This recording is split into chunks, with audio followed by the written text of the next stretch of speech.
Вітаю всіх, хто до нас щойно приєднався. Це програма «Сабай». Мене звати Єлизавета Цереградська. Ми говоримо про найголовніші, найактуальніші події сьогодення. Втім, зараз я пропоную, спершу ніж ми продовжимо розмову з нашим гостем, згадати, чим відзначився день 8 грудня в історії. 8 грудня 1941 року, після нападу японців на військово-морську та повітряні бази в Перл-Харборі, президент Сполучених Штатів Франклін Рузвельт отримав дозвіл від Конгресу на оголошення війни Японській імперії та підписав відповідне розпорядження. У відповідь 11 грудня війну Сполученим Штатам оголосили Німеччина та Італія, а згодом Румунія, Угорщина та Болгарія.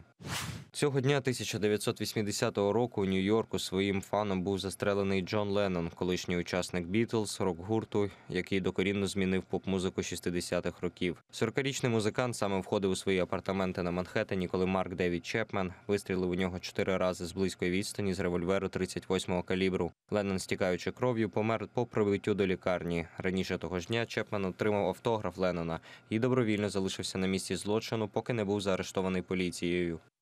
У 1987 році у Вашингтоні генеральний секретар ЦК КПРС Михайло Горбачов і президент Сполучених Штатів Рональд Рейган підписали договір про ліквідацію ракет середньої та малої дальності. СРСР за договором, який отримав назву «Нульовий варіант», повинен був знищити 1752 ракети середньої і великої дальності, Сполучені Штати – 859. Цього дня 2013 року о 18:00 в Києві під час мітингу на Євромайдані було повалено пам'ятник Леніну на Бессарабці. 8 грудня 1943 року народився Джим Моррісон, культова особистість для рок-музики, американський музикант, поет і кінорежисер, вокаліст та лідер гурту The Doors.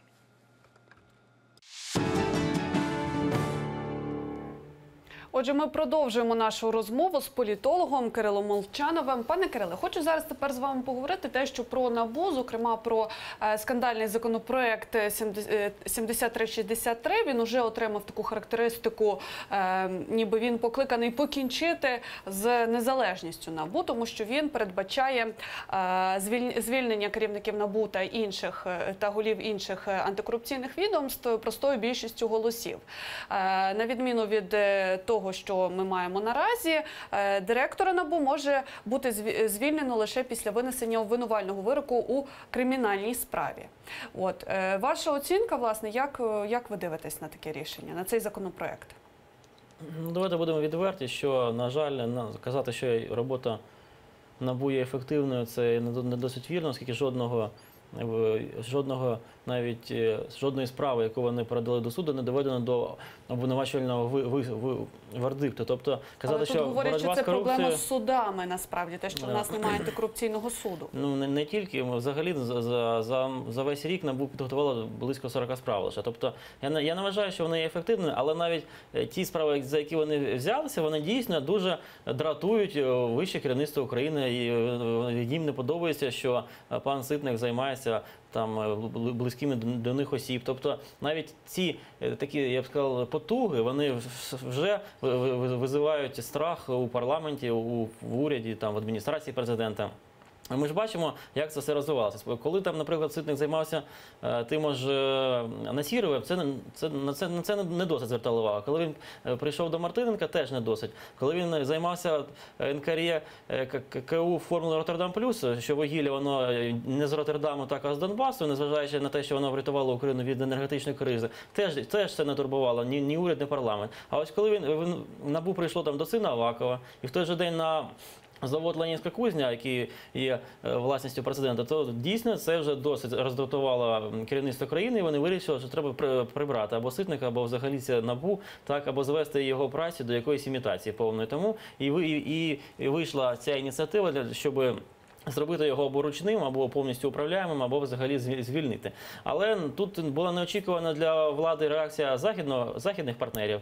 Ми ж бачили, як в унісон виступили там і Держдеп Сполучених Штатів, навіть МВФ, Єврокомісія, і всі вони сказали, що якщо це буде імплементовано, то не буде навіть не тільки якоїсь фінансової допомоги, а навіть можете і безвізового режиму з Євросоюзом позбавити. Тому я так розумію, що на найвищому рівні було прийнято рішення відмовитися поки від цієї ініціативи з цим законопроектом. Тобто в подальшому голосувати не будуть? Немає можливості, що цей законопроект буде проголосований і все ж таки зміниться законодавство? Я вважаю, що це була розвідка боєм, тобто подивитися, яка буде реакція ззовні, подивитися, що за НАБУ досить плідно стоять західні партнери, і що проблем, якщо ліквідувати його, буде більше, ніж від тієї діяльності, якою він займається зараз. Тому я вважаю, що будуть подальші просто потуги саботувати та підірвати його роботою, навіть судами, так, заблокувати якісь рішення, потім прокуратурою. Тобто, я думаю, будемо бачити ту ж картину, яка була до цього. Це такі, знаєте, громкі публічні скандали серед правоохоронних відомств, так, і намагання просто блокувати роботу антикорупційного бюро всіма можливими засобами. Політика Заходу стосовно підтримки НАБУ, вона є абсолютно однозначною. Зокрема, от ви зазначили про США, про Євросоюз. Але, втім, потрібно розуміти, так, що президент, керівництво країни, вони розуміють, що якщо зараз його ліквідувати таким чином, зробити ручним, то це не влаштує Захід. Добре, але зараз вони блокуватимуть його роботу яким чином? Тобто, грубо кажучи, вставляючи палки в колеса його роботі, чи, можливо, на якомусь міжнародному рівні довести, що, вибачте, будь ласка, у нас цей орган виявився недієвим, от у нас є якісь вироки суду і так далі. Розумієте, навіть якщо будуть зараз інсценуації, що там Ситник є якимось сам корупціонером, то навряд чи це хтось повірить, врешті-решт, у західному світі, оскільки ті, хто його обвинувачують, вони самі є дуже заплямованими і дискредитованими. Тому я вважаю, що так, буде вибрана тактика, яка була і до цього, тобто будуть блокуватися справи НАБУ, там, наприклад, на рівні ГПУ, так, буде забиратися справа, буде підійматися питання підслідственності, так, будуть блокуватися через суди, тобто будуть намагатися, щоб максимально ці справи були в судах, які є керованими, там, такими як Печерський суд, наприклад, так, найбільш одіозні. Тобто для того, щоб просто дискредитувати саму ідею створення цього бюро, демонструючи, що немає жодного ефекту від його діяльності. Говорячи про Верховну Раду, не можемо оминути тему того, що відбувається довкола Ради під її стінами, зокрема мітинг, який от зараз набув такого, ситуація довкола цього мітингу і ситуації з Саакашвілі зараз вже набула таких серйозних масштабів. Прокоментуйте, будь ласка, як ви ставитесь до цих подій? Ми ж бачимо, що саму Саакашвілі, йому ж треба якось продовжити свою діяльність в українському політичному полі, оскільки в нього така ситуація, що він не може повернутися ні в Грузію, так його і жодна інша країна йому не дасть можливості бути там якимось чиновником чи міністром. По суті, Україна – це для нього останній плацдарм, тому він буде тут намагатися закріпитися до останнього. Тут лише ж питання того, наскільки ефективно працює проти нього, там, наприклад, ті ж силовики, оскільки мені здається, що вони просто імітують повну свою безвідповідальність та бездіяльність. Так? Тобто, якщо ми з вами в першій частині казали, що на силовий блок в бюджеті закладено 165 мільярдів, і куди ці гроші йдуть, якщо вони не можуть схопити одного Саакашвілі, це теж таке риторичне питання. Ось, тобто, все, що ми бачимо останні дні, це, по суті, повна дискредитація і неспроможність влади навести порядок навіть в центрі Києва, незважаючи до того, як ми ставимося з вами до Саакашвілі. Сам Саакашвілі, в нього ситуація дійсно погіршилася, і навіть не стільки за останніх подій. Я б ще навів приклад. Декілька тижнів назад вийшов фільм про грузинських снайперів, так, яких нібито привіз Саакашвілі, які розстрілювали правоохоронців на Майдані. І мені здається, що ось такі звинувачення, вони досить серйозними, і ось подібні речі вони можуть дійсно дискредитувати Саакашвілі перед тими ж західними партнерами, які його деякою мірою захищають. Тут є дійсне питання, чи там дійсно вони були ці снайпери, що вони стріляли, але навіть подібні заяви, мені здається, тут є питання до Генпрокуратури, чому вони не займаються цим питанням. Тобто йому вміняють якісь там 500 мільйонів, що він начебто їх взяв Курченка, хоча сама дача грошей не є злочином в Україні, ще треба якось доказати, що вони дійсно йшли на можливості держперевороту. А ось заяви про цих снайперів, і мені здається, що прокуратуру хоча б потрібно допитати так, через режисера цього фільму, так, що дійсно це було. Чи краще навіть знайти цих грузинів, оскільки заяви, що це лише фейки і рішення заздалегідь відомо, там, що чим займається Луценко, так, що це скажімо так, пов'язано з біглим президентом Януковичем, воно дійсно визиває багато питань, оскільки ми бачимо, що на третю річницю подій спливають нові і нові факти. І я не виключаю, що, скажімо так, в подальшому, якщо буде ще якісь подібні інформаційні вброси, це буде не тільки по Саакашвілі бити, так, а це може бути і по всій українській політичній еліті, так, оскільки там фігурав і Аваков, і Пашинський. І тут, мені здається, якраз, скажімо так, вже те, що здавалося очевидним 3 роки назад, на сьогодні викликає багато питань в суспільстві. І як це буде пояснювати сам Саакашвілі, не зрозуміло, оскільки подібні інформаційні бомби будуть і в майбутньому, як казав режисер цього кіно. Так що я вважаю, що тут ситуація з Саакашвілі погіршиться, оскільки з одного боку його обкладають всередині країни, так, з іншого боку він може втратити підтримку іззовні. І як він буде викручуватися з цієї ситуації, на сьогоднішній день багато питань. От ви зазначили про те, що у Саакашвілі наразі мета закріпитися в Україні, але все ж таки можна закріплюватися, намагатися закріпитися по-різному. Саакашвілі взяв курс на такого певного лідера, тим не менше у більшості українців виникає постає запитання, а чому власне він до цього прагне, якщо все одно ані депутатом, ані президентом країни він стати не може. Тобто, що це йому дає, навіщо в нього такі, чому в нього такі політичні амбіції?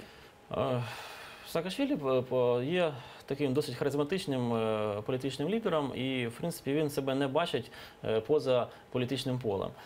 Україна – це дійсно єдина країна, де він може продовжити свою політичну діяльність. І йому просто-напросто більше нікуди поїхати. Більш того, в нього навіть немає паспорта. Тому він вимушений цим займатися. І якщо так вже дивитися стратегічно, то, напевно, він міг би стати тільки прем'єр-міністром, так, тому що не депутатом, не президентом він не може обратися за Конституцією. І тому я так вважаю, що він буде вести якісь ситуативні переговори там з Тимошенко, там, чи з Садовим, так, з ким об'єднатися, кого підтримати. А на сьогоднішній день його ключове завдання – це розхитати ситуацію для дочасних виборів парламентських, а можливо навіть і президентських. Тобто ви можете стверджувати, що, або як ви ставитеся до такої тези, що Саакашвілі наразі його мета і основна задача – це просто розхитувати лодку? Так, він таким виступає тараном. І, в принципі, на сьогоднішній день це навіть в нього потрохи виходить, оскільки є досить, я вважаю, недолугі дії, реактивні дії влади. Так, в принципі, самі його акції, вони не досить популярними, вони досить є малочисельними. І навіщо було влаштовувати цей цирк з його затриманням, не зрозуміло. Взагалі, це навпаки додало йому ваги і знову привернуло до нього увагу у суспільстві. Хочу попитати ще стосовно дій влади, зокрема в подальшому. Ну, ми бачимо, що дещо така абсурдна ситуація складається, тому що Саакашвілі у наметовому містечку під Радою, хоча вже були там деякі заяви у пресі, що нібито його не можуть знайти, де саме він перебуває, в якому наметі і так далі, але тим не менш. Чого чекати зараз від влади, тому що, ну, по-різному можна ставитись до Саакашвілі, дійсно, але те, що влада себе дискредитувала такими діями, це факт.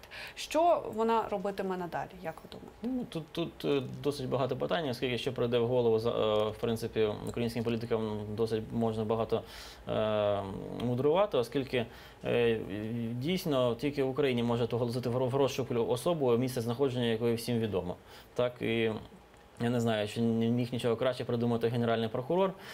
І тут ж ключова біда ще в чому? В тому, що навіть ці звинувачення, які йому висунули, якщо що начебто він там брав мільйони від Курченка, якщо подивитися на реакцію там громадськості, соціальних мереж, так, політиків, ніхто навіть не обговорює саму суть тих плівок. Тобто ми бачимо, що настільки дискредитована сама Генеральна прокуратура подібними заявами, що їй навіть немає жодної віри, що це не змонтовано, оскільки подібних же кіно ми бачили багато. І з Розенблатом було, так, і сином Авакова. І потім суд все відкидає як речі, які не є тими, які пройшли якусь юридичну експертизу. Тобто тут, скажімо, як буде викручуватися, скажімо так, українське судове відомство, мені невідомо, оскільки на сьогоднішній день, мені здається, що дійсно Саакашвілі, він, хоча є не досить популярним, але він досить ефективно б'є на десакралізацію влади, демонструє не тільки в Україні, а навіть і за межами України, що українське керівництво, воно втратило монополію на силу, і що якась купка активістів, вони можуть навіть відбити особу, яку хочуть заарештувати. Ще останнє запитання, у нас лишається хвилинка до кінця ефіру. Я хочу зрозуміти вашу позицію, зокрема, як розцінювати взагалі зрозуміло, що авторитет влади наразі він дуже низький. Генеральної прокуратури, судової системи, українці їм не довіряють. Але тим не менш, у цій ситуації, що склалася, у цій боротьбі з НАБУ, з Соболєвим і Саакашвілі, як може реабілітуватися влада? Чи може вона це зробити? Чи це просто, я не знаю, на гальмах спустять чергову справу, якимось чином там вмовлять Саакашвілі вгамуватися і так далі?